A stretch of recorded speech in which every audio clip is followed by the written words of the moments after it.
crazy, but in part, some of you might know this is Richard Spencer. I'm not going to talk much about him, but I think what he represents is in large part why this happened. So this is Ukraine, this is where I was born. And Ukraine, I wasn't really brought up very Jewish there. In Soviet Union, there's only one religion, which is communism. And so I knew I was different. I didn't know why. And when we arrived here, I did go to this, I think actually this was the first synagogue I've been to when I was here as a 10-year-old. But I didn't do much after that.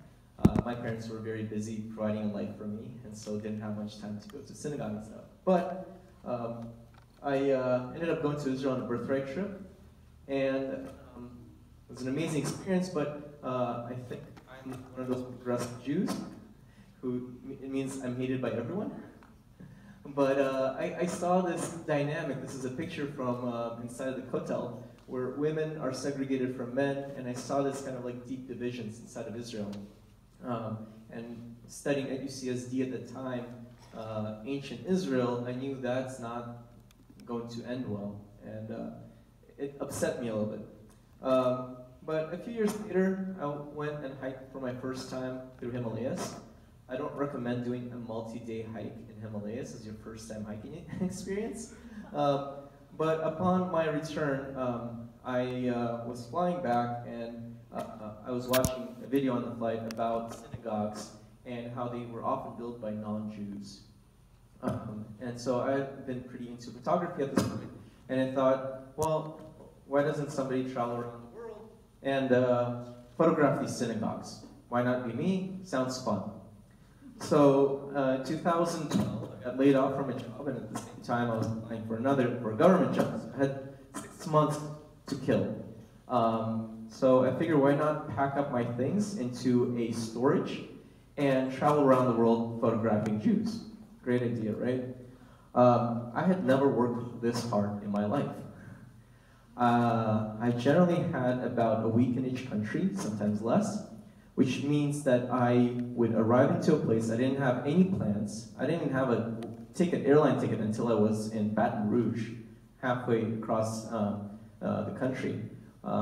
And I would just have to figure out where I'm going to stay. I had to figure out where Jews live. I'd have to photograph them, get some stories, and move on to the next place. And the goal was to create one continuous work in 1 year. Thank you. One continuous work through 1 year to really photograph everything as in one continuous slice in time. This was my one break. I took 1 day off in Italy, where I just drank boxed wine and ate cheese. It was great. So I set out from San Diego, like I said.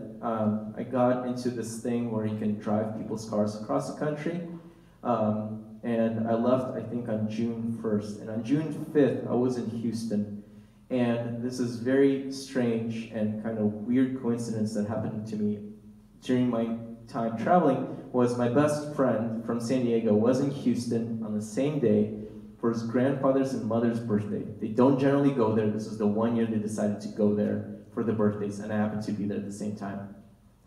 Now, this was my first, I didn't plan for this to be my first kind of Jewish documentary start, but it was because this is my best friend's grandfather, and he was actually, was a slave, a Nazi slave. Nazis took over in Russia, and he was brought to Poland as a slave, as a 10-year-old slave.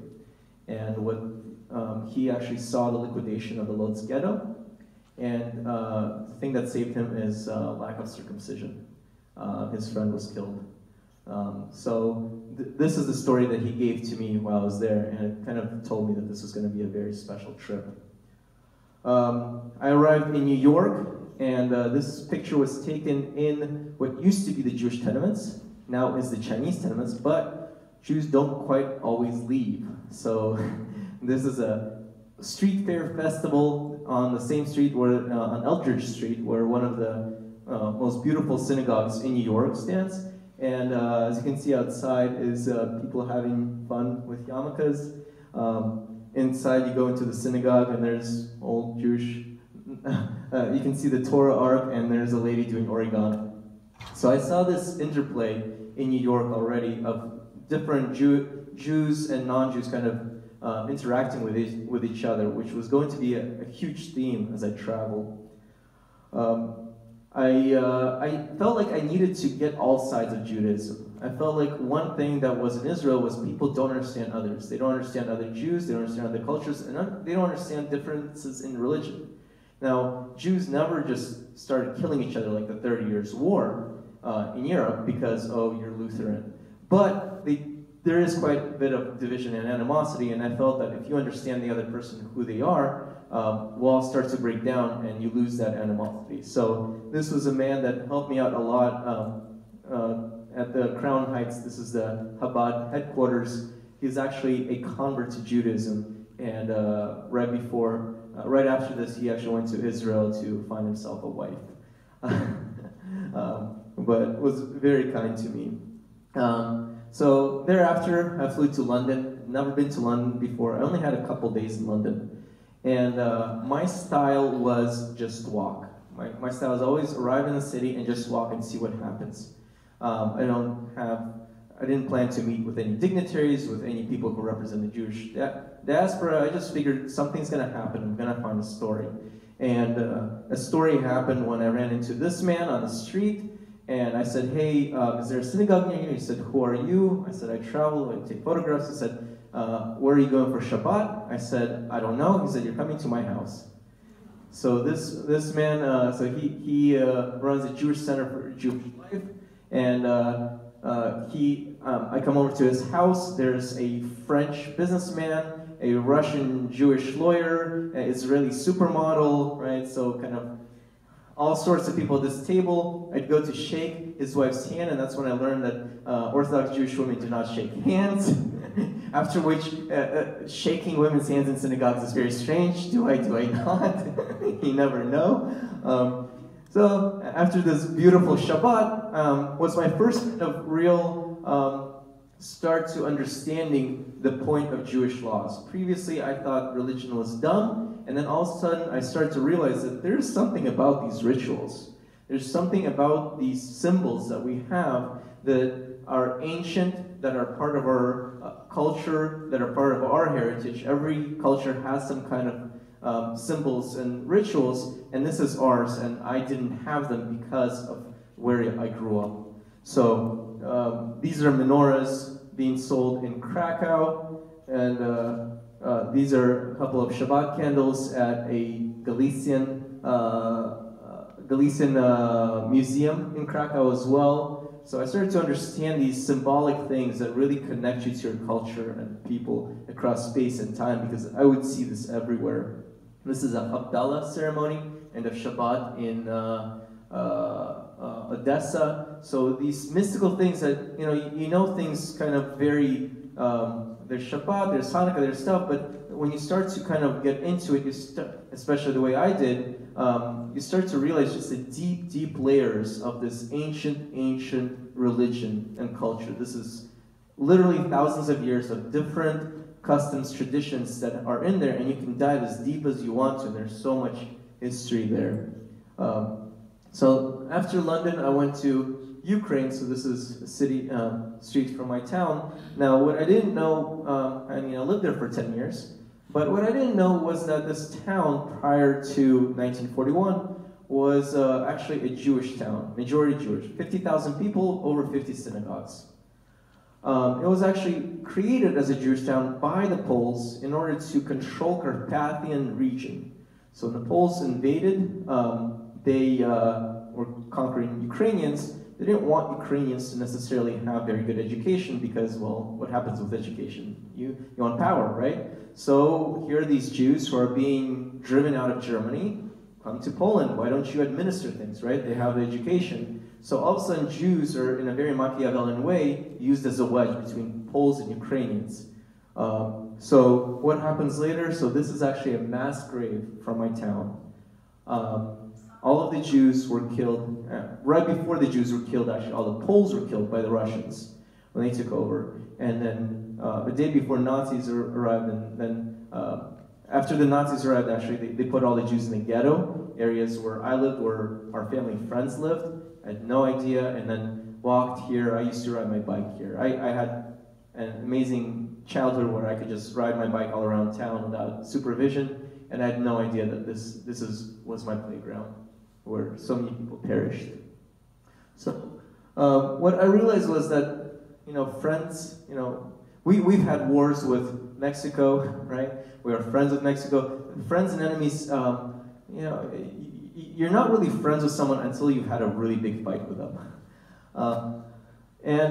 This is actually a picture from a museum of tolerance in Mexico. One thing I found out was that there were no such thing as museums of tolerance. There were lots of museums of war to, advocate for war, but there was nothing for remembrance of people killed, of genocide prior to Jews. I think the first museum was actually in LA, and it spread all throughout the world, so I've been to dozens and dozens of these museums. And so this is what I realized, kind of, the Jews, in 1945 had no place to go, and mainly, not anywhere, but mainly in Europe, and starting to understand kind of the emancipation, the end of kind of Jewish rise, right? This is in 1880s, Jews are allowed to have jobs outside of peddling, right? And so all of a sudden they climb to the top of middle class, and all of a sudden you have more than 50% of doctors in Hungary are Jewish. So you see this kind of effect in Europe that's happening right now, right? All of a sudden the other are taking over. And you can see what happens in countries that are autocratic is that when a government switches, it can spell very bad for Jews, because the people who come back to power are not so kind. But what I also learned was that this was a recovered note from a school lesson in Slovakia. So it took time to teach kids to hate, to teach people to hate. It took Hitler 10 years to dehumanize Jews to the point where they could really start to kill Jews.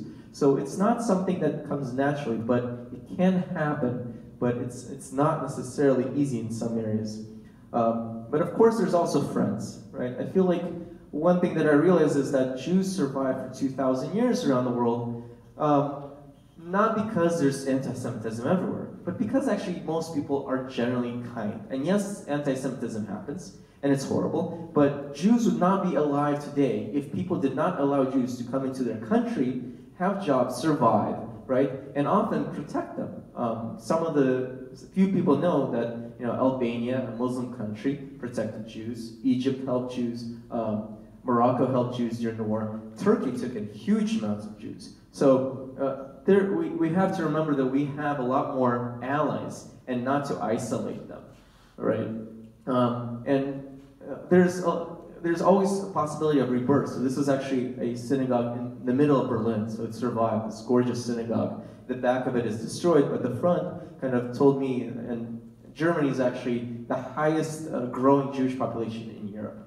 So it's kind of amazing how, you can't just assume someone hates you or someone will always hate you. And I realized that talking to people in Germany, and one person told me in synagogue is, we're here. I said, why are you here? Your grandfather died in the Holocaust, and he said, I'm here to prove to them that we are here and they are not, right? Hitler is gone, Nazis are gone, but they are still there.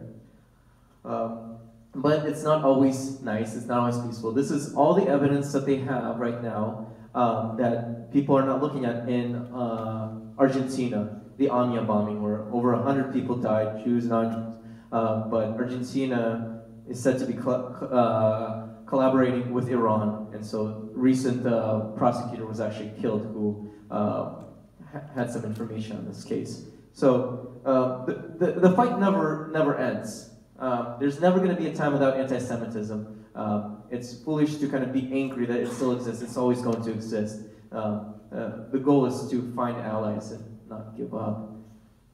So one such area, I think, is Synagogue Street in Izmir. So a few people know that there were countries that opened their doors to Jews. One of them was Turkey, right? People think of Islam, Muslim world, so evil, but actually Turkey had opened doors many times to Jews, starting in the Inquisition, long before that too.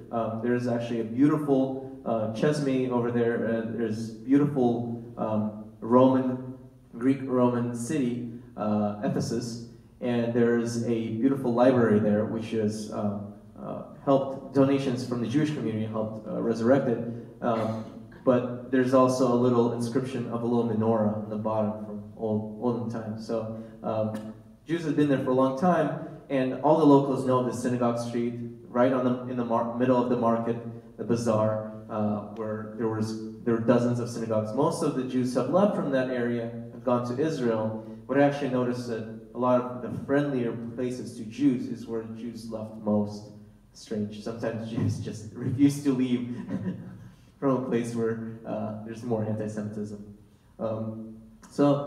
There I went. I like to go to mosques and churches to see the impact of the society on the Jews, right? And a lot of times, of course, Jewish people are not allowed to have a job like an architect, so they'd have somebody who's Muslim, and the Muslim person doesn't know how to build a synagogue. But it's really interesting to see the synagogue in East Istanbul, and then to look at a synagogue in Istanbul and see, while there's chairs, but it's also circular, you see that chandelier, so there are similarities that you can kind of see, the cultural similarities, which you wouldn't see in San Diego at all.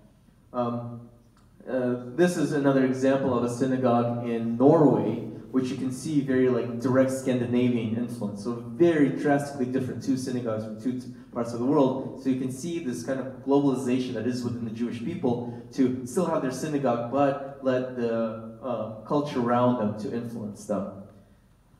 So after Turkey, I went to Austria. So for those who don't know, Austria is kind of like the birth of Zionism. This is the birthplace of Theodor Herzl, who said the famous words of, if you will it, then it is no dream. And he was the founder, he was a journalist, and he was realizing, a lawyer, journalist, and he realized that no matter how Jews contributed, they were still hated. They were still anti-Semitic. They were never going to be equal. And he said, the one place where we'll always be equal is if we go back to Israel. So he really started that. And I wondered what was it about Jewish culture that created that huge middle class, upper class, and so quickly.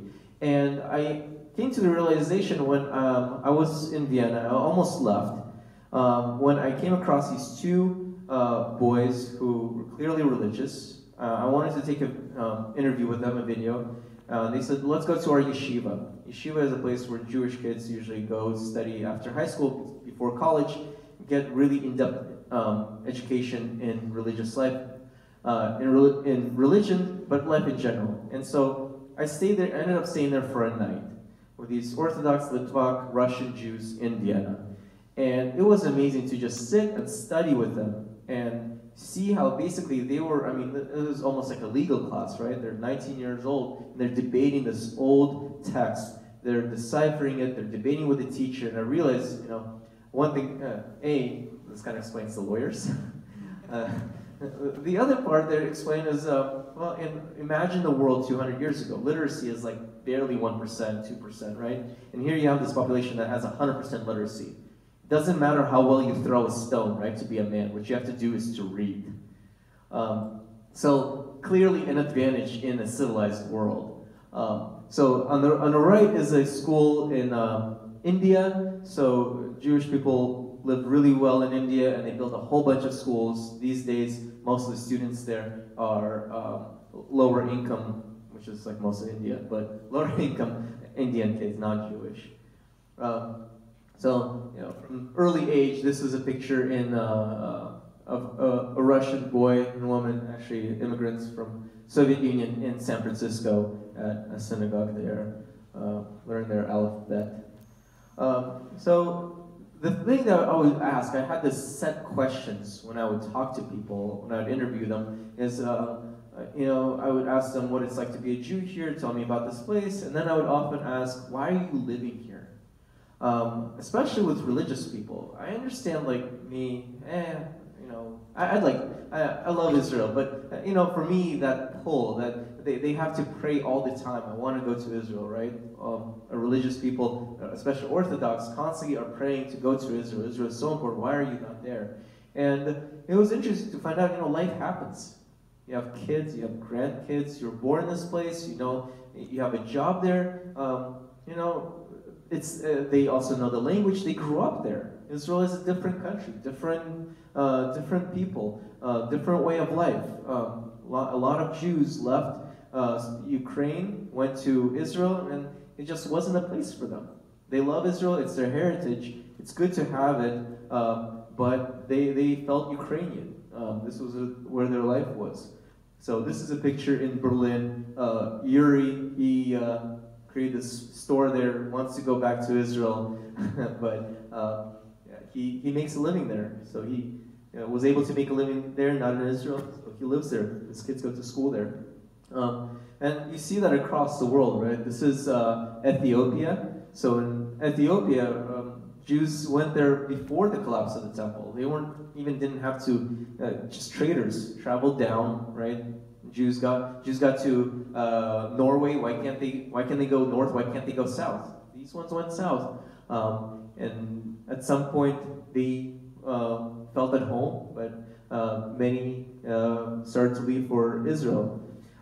And as a result, there are these abandoned synagogues there where you can go and buy trinkets. The locals kind of make money on them, kind of the way that they would do it in other areas of Europe where Jews have left, but there are still Jewish museums where the locals make money. After Ethiopia, I went to South Africa, and this is a really bizarre story. South African Jews, for the most part, are Jews who were helped by Rolf Wallenberg to get out of Lithuania. So it's basically like little Lithuania in South Africa. And he helped them get out of, during 1939, right before Hitler got in there. And so South Africa white Jews are mostly Lithuanians. Like, they're all very similar. And so I land in South Africa, and I have no place to stay. I go on couch surfing. This Muslim Indian girl says, you can stay at my place. Great. And I meet up with her and her friends. They say, it's Rosh Hashanah. Do you have a place to go? I said, no. So she gets on her phone, calls up all her Jewish friends. The other girl gets in, and they find me a place with Irby Opland. He's a very bohemian Jew, photographer, filmmaker, who fled South Africa in the 80s because you had to go into the army, which means you had to put down the blacks during the apartheid. He didn't want to do that, so he left. Some of his friends fought the apartheid, which means many of them were horribly tortured, some of them killed. But he returned to South Africa, and he's actually pointing to a picture to himself, because this is a picture from a very famous photographer who went around the world taking pictures of Jews. He published Freddie Bernard, and he stayed at his house and took a picture of him. So of course I have to take a picture of him as well, so he's in 2 Jewish books. But going to his house and hanging out with him, I was introduced to these Lemba Jews. Lemba Jews were black Jews who came down from Ethiopia all the way to South Africa 2,000 years ago, which means they did not go by matrilineal line, they went by patrilineal line. They did not eat pork, they did not eat insects, they had one God. They would gather all together around Rosh Hashanah, and these are people's, phenotype changes, right? We're all supposed, me as a Jew, I'm supposed to look like, somebody from Middle East, but I look much more white because I grew up in Ukraine. But of course, their phenotype changed very quickly. Well, also, Barack Obama is half white, right? Doesn't look like it, but phenotype can change, but culture doesn't. And so he's telling me, yeah, none of the other, this is a tribal area, right? So they eat insects, right? They work on Saturday. They do not have this these holidays that they have. So I felt like I was meeting like a cousin, really. It was very bizarre to meet and talk to him and kind of see that they were dealing with the same thing as I was dealing with the same anti-Semitism. It was very interesting. He said, you know, we never try to be chiefs. We only help the chief. And what they focus on is doing like silversmithing, right, and crafts. And because they figured out the right way to do these things, and they never disclosed the secret, so they were valuable in this community. So they were able to survive for thousands of years in this area because they kind of found their niche and it didn't disclose it and never tried to take too much power. Safe space, I figured I'd throw it in as like that main word, but there were safe spaces for Jews around the world. I think something about Eastern culture makes it, maybe it's because Jews were such low in number there, I don't know what, but definitely Eastern countries like India, Singapore, Philippines never saw Jews as a threat, even when they would rise in the ranks and do very well. And what they often did is actually study from them. So in North Korea and Singapore, studying Judaism is not like this other religion that we're going to mention. They study Israel, they study Jewish learning, they study what makes Judaism successful as a philosophy. So this is a family in India. So the man in the center is actually, he's the father of the boy on the left, and that's his grandmother. So they had Jewish trinkets all over the home. They'd been there for hundreds of years, but he had recently lost his job, and the community was supporting him. So I saw this very support in the community for people who have fallen on hard times everywhere, and I would hear this all the time from the non-Jews. Jews stick together, they help each other out. And in some ways, sometimes I thought this might be kind of like the reason for part of the anti-Semitism, right? People kind of are jealous of this kind of culture. You want to break that down sometimes. Personal theory. This was an Iraqi man who fled Iraq and went to Philippines. Philippines has an amazing story of Jews being allowed to come to Philippines, far less than actually applied because of American policy of keeping Jews out. In 1924, first immigration law was against the Jews, partially lobbied by the Jews. They didn't want more immigrants. There was a big rift between the Russian Jews and the German Jews, but only 2,000 of 50,000 people were able to get to the Philippines. But because when Japan conquered Philippines, they didn't see Jews as somebody to hate because of their alliance with Germany. They saw, okay, here are the Filipino Jews, you're the enemy. German Jews, you're from Germany, so clearly you're on our side. So all of a sudden, these new immigrant Jews from Germany are now helping the Filipino Jews. They're just taking them in. This was Singapore. So Singapore looked nothing like this in 1963. It was basically, mud huts. They had just gotten their independence from Malaysia. They looked around. They said, "Who is a tiny little island nation surrounded by enemies and did really well? Israel." So 1963, Israel was already doing well, so they brought in Israeli army, they brought in Israeli academics, and we see what learning from Israel, from Jews, does to a country. They're not totally democratic still, but they certainly did pretty well. I saw kind of different faces of Judaism, right? You go to Singapore, this is in the Singapore Chabad, you really kind of realize that people adapt, people intermarry, people mix in, but something in Jewish culture brings, of course not all, but many back into the fold. Especially I would see this in areas where Jews were really isolated, so like Thailand. You would see, I went to a sukkah here, and you can see, I decided to take this picture because you kind of see everyone, there's a Moroccan kid, there's a clearly Ashkenazi girl, there's people kind of all in between, there was a guy from Ethiopia there. It's kind of like this global culture that's bound by one core, this ancient history. This was a village in Costa Rica. They have a huge, huge Seder every year where Jews from all over Costa Rica come. It's actually the entire village, an Israeli village. A few Israelis got fed up with the war and everything, came there, they saw paradise, and now it's grows every single year. And they put on the Seder where everyone from all the Jews from Costa Rica, all the travelers, and you will meet everyone there. As I travel, of course, one thing was I wanted to see the contributions. What are the contributions to Jews, but also by the Jewish people in those countries? So this is a painting by Lazar Segal, who was an immigrant from Russia to Brazil, and he's like their most famous painter. His stuff is just everywhere, everybody knows about it. And he painted a lot on the themes of immigration. I met kind of random people, like personalities. This guy, I was in a sushi shop, and this guy, in a Jewish area, Once in Argentina, and I was talking to this guy, did an interview with him, and then this guy comes in and says, oh, this guy is on a radio, local Jewish radio. He's a Chilean personality. You guys have to talk, and I got on his radio show. This is the main bank in Sao Paulo in Brazil, Safra. It's a famous Sephardi name.